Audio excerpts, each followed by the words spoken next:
अथ व्यवहार भानुग्रंथस्य स्वाध्यायः। स्वाध्याय आरंभ करने से पहले आप इस शब्द पे ही विचार करिए। व्यवहार क्या होता है? व्यवहार व्यवहार किसको कहते हैं? आचरण, जो हम हमारे आपस में बोलने का वो होता है। एक मनुष्य को दूसरे मनुष्य से जो भी कार्य पड़ता है, जो आपसी वाणी के द्वारा, कार्यों के द्वारा जो आदान प्रदान, ये सब व्यवहार कहलाता है। ये व्यवहार है। हमारा वस्तु से भी, संसार से व्यवहार होता है। एक व्यवहार आदान प्रदान कई प्रकार का चला हुआ। हम श्वास ले रहे हैं, ये भी एक हवा के साथ हमारा व्यवहार चला हुआ है। हमारा वृक्षों के साथ व्यवहार चला हुआ, जो भी हमारा आदान प्रदान है, आपसी संबंध है। ऐसे आपके साथ भी व्यवहार है, विद्या लेने और देने का, आचरण सिखाने का, ये सब व्यवहार चले हुए हैं। एक पति पत्नी के बीच में व्यवहार होता है, पिता पुत्र के बीच में व्यवहार होता है, एक स्वामी और मालिक के बीच में व्यवहार होता है। ऐसे संसार में एक आपस में आपसी व्यवहार होते हैं। जो किसी प्रकार का कार्य पड़ता है, लेन देन, ये होगा व्यवहार। और भानु का क्या अर्थ है? भानु का क्या अर्थ है? सूर्य। भानु किसको कहते हैं? सूर्य को। और सूर्य क्या देता है? प्रकाश। प्रकाश का एक अर्थ ज्ञान भी होता है। प्रकाश का अर्थ ज्ञान क्यों होता है? जैसे मान लीजिए यहां हम संध्या के लिए आ जाए, ईश्वर की उपासना के लिए आ जाए, सभी कहेंगे चलो आज है ना ईश्वर उपासना करें, संध्या करें, 4 बजे आ जाए, ईश्वर ध्यान करेंगे। और मान लीजिए ऐसा समय बिल्कुल अंधेरा है, उस समय कोई चंद्रमा की रोशनी नहीं, कोई लाइट का प्रकाश, इसका जो ये बल्ब आदि इसका कोई प्रकाश नहीं, बिल्कुल अंधेरा है। और हम बैठे यहाँ कर रहे हैं ध्यान आदि, संध्या उपासना कर रहे हैं, और कोई बालक आप में बैठा सो रहा हो, अंधेरे मुझे दिख जाएगा? मुझे ज्ञान होगा कि कोई क्या कर रहा है, बैठा है, कितने अच्छे से बैठे हैं, कोई सो रहा है, कोई नितिन से बात भी करने लग जाए तो मुझे पता चलेगा।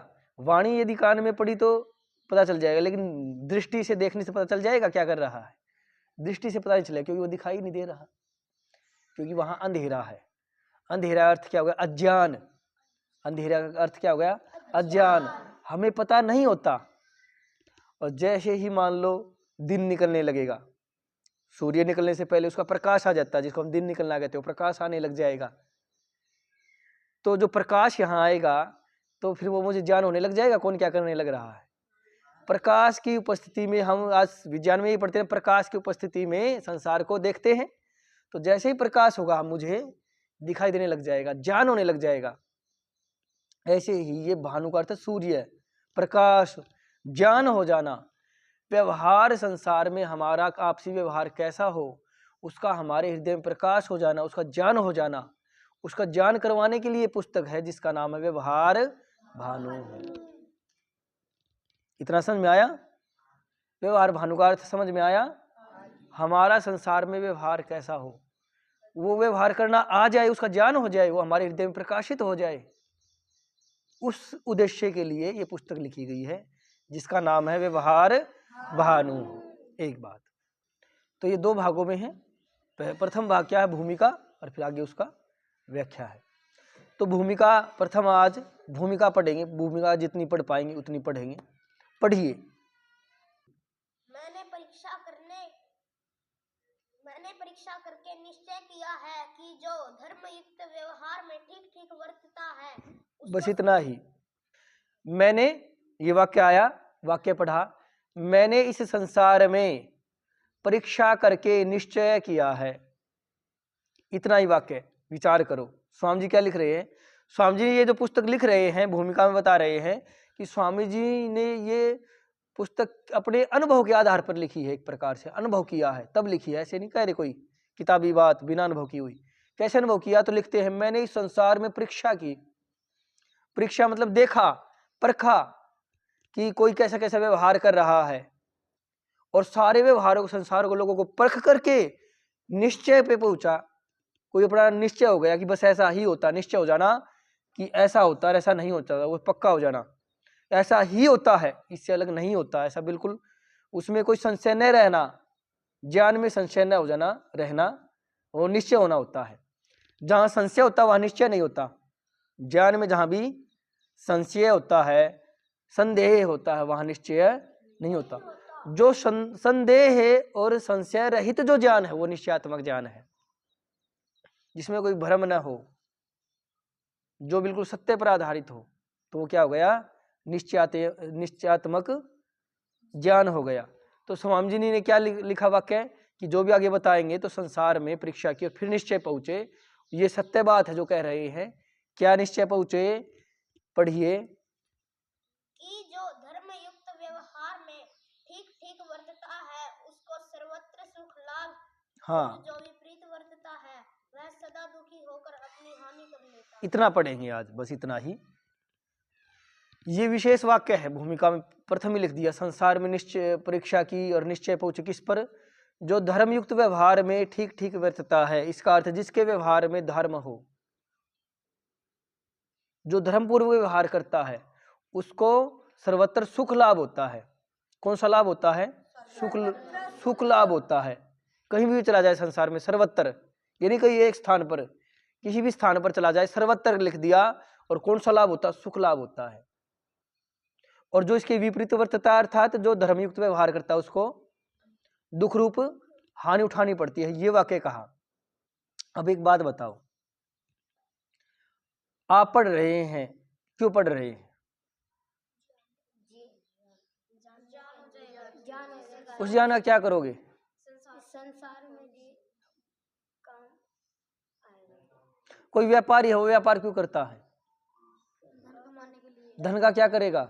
जीवन चलाएगा। जीवन चलाने से क्या हो जाएगा? वो कर्म करेगा। आप संसार में कोई भी देख लेना, उसका अंतिम लक्ष्य क्या? अंतिम, ये तो कुछ लक्ष्य है। उस लक्ष्य, मान लो कोई धन कमा रहा है, उसे कोई वस्तु खरीदनी है, वस्तु प्राप्ति से उसको क्या हो जाएगा? फिर उसके लिए कोई और अंतिम जो मिलेगा ना, वो सुख मिलेगा।